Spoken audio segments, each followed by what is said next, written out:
Hello traders. In this video, we are looking at the Savvy MACD indicator for MT4.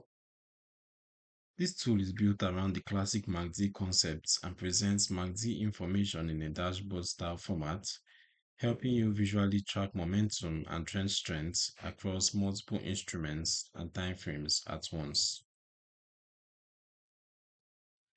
At this point, I'll load the indicator on the chart so you can see how it looks in real time.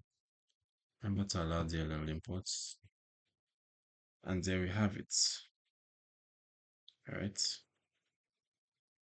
So you can see how it looks on the chart. The Savvy MACD indicator typically displays a dashboard panel that summarizes MACD conditions, such as whether the MACD line is above or below the signal line and zero line, for a list of currency pairs and timeframes.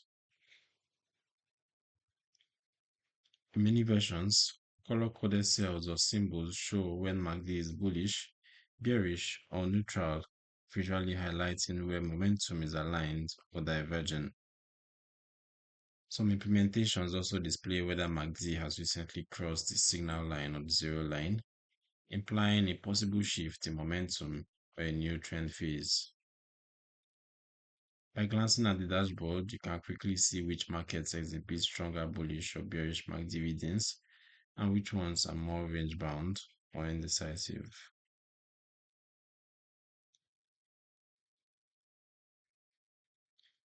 Okay.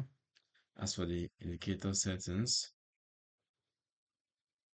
let's take a look.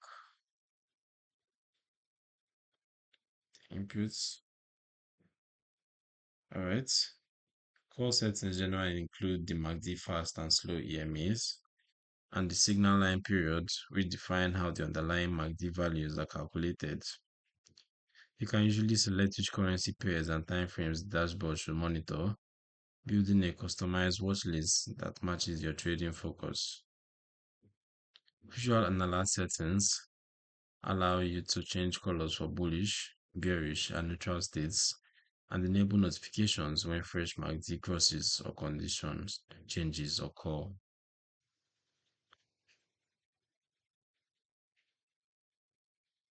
As for who is for and its limitations, the Savvy MACD indicator is suited for traders who rely on MACD for momentum and trend analysis and who monitor multiple instruments such as intraday scalpers or swing traders scanning several pairs. It is an informational and analytical tool only. It does not execute trades, and MACD remains a lagging indicator based on past prices, so it can produce late or false signals in volatile or sideways markets. As with any dashboard style tool, the information is most effective when combined with direct chart analysis, support and resistance, and sound risk management. The download link is in the description below. You can read more about the Savvy MACD dashboard and see specific examples of how it summarizes MACD signals at the Forex Geek. Don't forget to subscribe and turn on notifications so you don't miss future educational videos.